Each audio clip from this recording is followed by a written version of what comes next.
मेरे बच्चों, बेटा कक्षा 4 में सप्ताह 17 में हिंदी के अंतर्गत हम सब पढ़ेंगे दोस्त की पोशाक। बेटा जो आपकी पाठ्य पुस्तक है ना रिमझिम, उसका ये पाठ 5 है और पाठ का नाम है दोस्त की पोशाक। पेज नंबर है 35।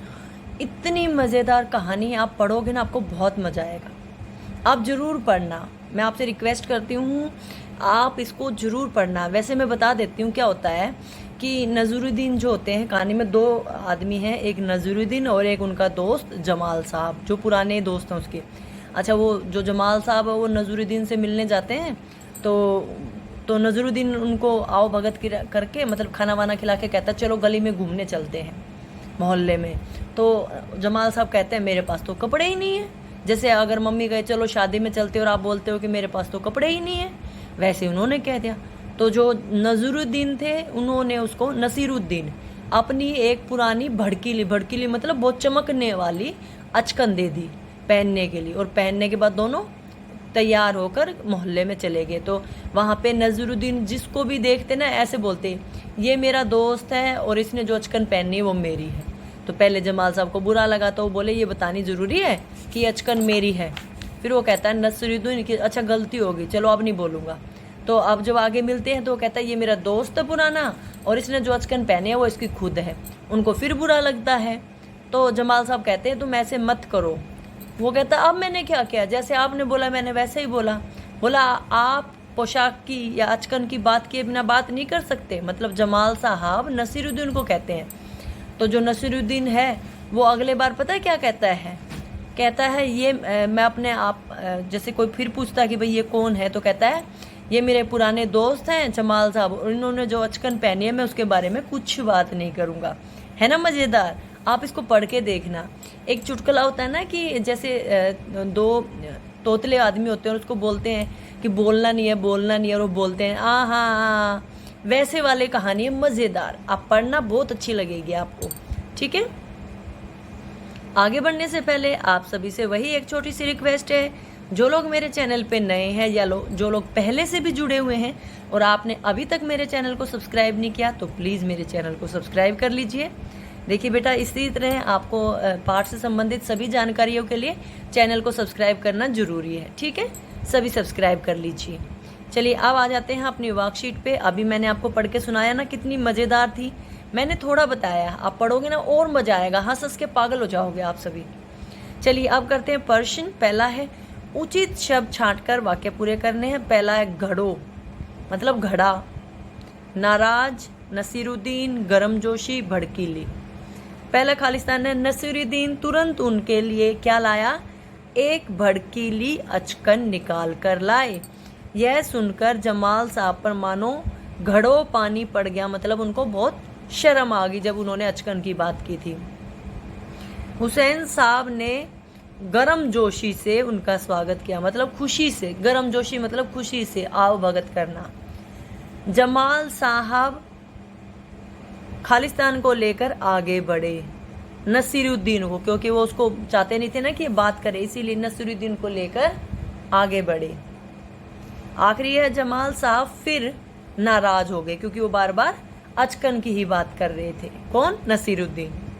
ठीक है, देखिए मैंने सभी को कर दिया है।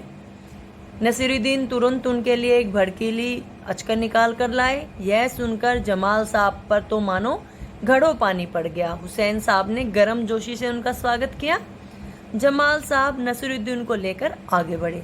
जमाल साहब फिर नाराज हो गए। ठीक है, चलिए आगे बात करते हैं प्रश्नों की। पहला है नसीरुद्दीन किससे मिले थे? नसीरुद्दीन अपने पुराने दोस्त जमाल साहब से मिले थे। किससे मिले थे? पुराने दोस्त जमाल साहब।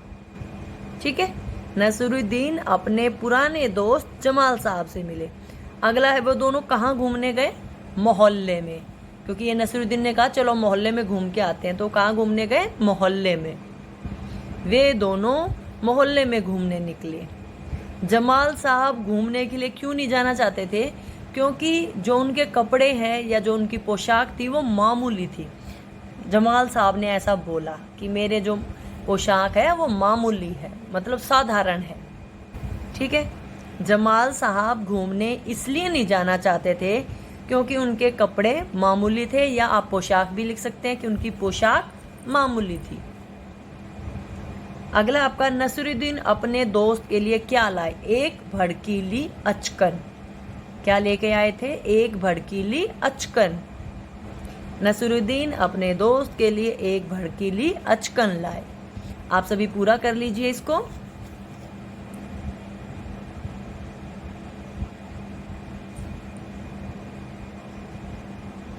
आगे बेटा, किसने किससे कहा? बस इतनी सी बात। ये बात किसने बोली थी? नसीरुद्दीन ने बोली थी जमाल साहब को। कब? जब जमाल साहब ने कहा कि मैं इस पोशाक में बाहर नहीं जाऊंगा, मतलब अपने मामूली कपड़ों में बाहर नहीं जाऊंगा। तो ये नसीरुद्दीन ने जमाल साहब को बोली। तुम्हारी कैसी अकल है? ये बात बोली थी जमाल साहब ने नसीरुद्दीन को। कब बोली थी? जब उन्होंने पहली बार ये बोला ना, ये मेरे खास दोस्त है जमाल साहब वो, और इन्होंने जो कपड़े पहन रखे हैं या अचकन पहन रखी है वो मेरी है। तब उन्होंने नसीरुद्दीन को मुंह बनाकर कहा था तुम्हारी कैसी अकल है। तुमने जैसा चाहा मैंने वैसा ही कहा। ये बात बोली थी नसीरुद्दीन ने जमाल साहब को, जब उन्होंने उसको कहा था कि तुम ऐसे मत बोलना कि ये कपड़े तुम्हारे हैं। झूठ बोलने को किसने कहा था तुमसे?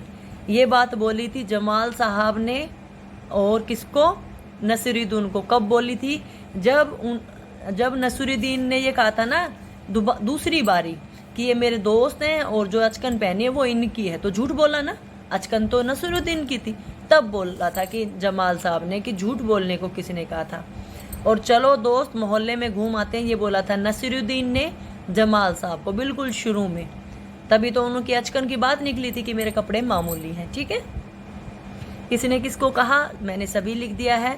बस इतनी सी बात बोली थी नसीरुद्दीन ने जमाल साहब को। तुम्हारी कैसी अकल है? ये बोली थी जमाल साहब ने नसीरुद्दीन को। तुमने जैसा कहा मैंने वैसा ही तो किया, ये बोला नसीरुद्दीन ने जमाल साहब को। झूठ बोलने को किसने कहा था तुमसे? ये बात ली थी जमाल साहब ने नसीरुद्दीन को। चलो दोस्त मोहल्ले में घूम आते, ये बोली थी नसीरुद्दीन ने जमाल साहब को। अब मैंने इनको पूरा पूरा करके लिख दिया। पहले मैंने आपको छोटा करके बताया था कि ना से नसीरुद्दीन और ज से जमाल साहब। अगला है बेटा आपको पर्यायवाची शब्द बताने। दोस्त, दोस्त का क्या होगा? मित्र, सखा। पानी, जल, नीर, वारी, घर, मकान, भवन, गृह, कपड़ा, वस्त्र, चीर, पट। ठीक है, मैंने यहाँ क्या क्या लिखे हैं? दोस्त का मित्र और सखा, पानी का जल, नीर, घर का भवन, मकान, कपड़ा का चीर, वस्त्र। ठीक है, इस तरह से इसको पूरा कर लीजिए आप सभी। अगला प्रश्न आपका, नसीरुद्दीन और जमाल साहब बन ठनकर घूमने निकले थे। क्या किसी व्यक्ति को उसकी शारीरिक बनावट, कोई मोटा है कोई पतला है, रंग रूप कोई काला है कोई गोरा है, किसी के नैन नक्श सुंदर होते हैं किसी के नहीं होते, लिंग आदमी है औरत है, इस तरह से जाति, धर्म या जाति के आधार पर इज्जत मिलनी चाहिए या उसके कार्य कौशल और मानवीय गुणों के आधार पर। बेटा कभी भी किसी को उसके गुणों के आधार पर इज्जत दो, रंग रूप के ऊपर कि को गोरा है तो उसको चाहे कुछ भी ना आता उसको इज्जत दे दो। किसी ने अच्छे कपड़े पहने तो कपड़े पहन के इज्जत दे दो, बाद में चाहे तुम्हें गालियां दे दे, नहीं। जिसका स्वभाव अच्छा हो, जो बोलने में अच्छी बात करता हो, लोगों का भला सोचता हो, सभी को इज्जत देता हो, उसको हम इज्जत देंगे। ठीक है, यही हम लिख देंगे। व्यक्ति को उसके रंग रूप, लिंग, जाति की अपेक्षा मानवीय और चारित्रिक गुण, मानवीय जो मनुष्य के भले के लिए हों, और चारित्रिक मतलब चरित्र से जुड़े हुए कि वो अच्छा है, सहनशील है, दयालु है, नीडर है, इनके आधार पर इज्जत देनी चाहिए। समझ गए आप सभी? इस तरह से अपनी जो वर्कशीट है जो स्कूल के काम की है, मतलब जो पाठ से संबंधित है, उसको पूरा कर लीजिए। आगे बात करेंगे हम अपनी जीवन कौशल की। सभी पूरा कर लीजिए बेटा। बात करते हैं बेटा जीवन कौशल में आज हमारे लिए क्या है। सभी बच्चों को रोज एक सुलेख लिखना। आपके पास पाठ्य पुस्तक है, जो पाठ आज हमने पढ़ा है इसका एक पेज का सुलेख लिखिए, उससे आपकी हिंदी की लिखाई सुधरेगी। ठीक है बेटा, सभी बच्चे सुलेख करेंगे। जो आपने पाठ पढ़ा है उसमें जो कठिन शब्द आए हैं उनका बार बार लिखने का अभ्यास कीजिएगा। ठीक है, समझ गए सभी? शब्दार्थ लिखिएगा, सुलेख लिखिएगा। बात करें संस्कारशाला की, 11 अक्टूबर को है अंतर्राष्ट्रीय बालिका दिवस। आज क्या है? अंतर्राष्ट्रीय बालिका दिवस, गर्ल्स डे। ठीक है, तो जो भी लड़कियां हैं वो आज खुश हो जाएं क्योंकि आज बालिका दिवस है। लड़कियों के लिए आवाज़ उठाने और उनके अधिकारों के लिए खड़े होने के लिए 11 अक्टूबर को अंतर्राष्ट्रीय बालिका दिवस मनाया जाता है, ताकि सभी लड़कियों को सम्मान मिले। लड़का और लड़की एक समान होते हैं। आज का सुविचार है हमारा, जब आप खुद पर विश्वास करते हैं तो आप अपना आधा काम पहले ही पूरा कर लिया है। तो अपने पे, खुद पे विश्वास करना ही सबसे बड़ी ताकत है। ये मान लो कि आधा काम हो गया आपका, क्योंकि आप सोचते रहोगे हाँ करूँगा कि नहीं करूँगा, हार जाऊँगा, करूँगा कि नहीं करूँगा, हार जाऊँगा, तो कामयाबी नहीं मिलेगी। लेकिन जब आप ये मान लोगे हाँ मैं कर सकता हूँ, तो आप यकीन मानिए आधा काम हो गया। ठीक है, क्या खाना है? नीले और बैंगनी रंग की चीज़ें खानी है, जैसे जामुन, अंगूर, बैंगन, प्याज आदि। जामुन जा चुकी हैं अब, अंगूर अभी बाज़ार में उपलब्ध कम मात्रा में है। बैंगन या प्याज खा सकते हैं, ये इजीली मिलेगा आप सभी को। या फिर बेटा आपके पास जामुनी रंग की जो भी चीज़ हो वो खा लीजिए, नहीं अगर कैसी कोई चीज़ है तो आपके घर पे जो खाना बना वो खा लीजिए। ठीक है, परिवार के साथ तंबोला, व्यापार, ऐसे खेल खेलने हैं आप सभी को। आज की हमारी गतिविधि क्या है? अग्निहीन खाना बनाना है। मम्मी की मदद से अंकुरित चाट, फ्रूट चाट, भेलपूरी बनानी है। और इसके लिए बहुत जल्द मैं आपको शॉर्ट बना के दूंगी, मतलब छोटी सी वीडियो बना के दूंगी, जहाँ से आप अंकुरित अनाज की चाट या फ्रूट चाट बना सकते हैं। ठीक है, फ्रूट चाट में जो सीजनली फ्रूट होते हैं उनको लेके चाट बना लीजिए। ये मैं आपको फ्रूट चाट आपके हिसाब से बना कर दूंगी। ठीक है, तो बहुत जल्द 1-2 दिन के अंदर ही मैं आप लोगों को ये वीडियो दिखा दूंगी। ठीक है बेटा, आपकी दैनिक दिनचर्या वही है, इसमें कोई नई विशेष बात नहीं है। माता पिता का अभिवादन करके दिन की शुरुआत करें, दांतों को दिन में 2 बार ब्रश करें, प्रतिदिन स्नान करें, खूब पानी पिएं, संतुलित आहार लें, अपने चेहरे को छूने से बचें, हाथों को बार बार धोएं, अपना गृह कार्य समय पे पूरा करो। जो आज हमें वर्कशीट मिली है इसका काम समझ में आ गया है तो जल्दी से पूरा कर लीजिएगा। नहीं समझ में आया तो मुझे कमेंट करके पूछ सकते हैं। अपनी कक्षा अध्यापिका से पूछ सकते हैं कि मैम मुझे समझ में नहीं आ रहा, वो आपकी मदद कर देंगी।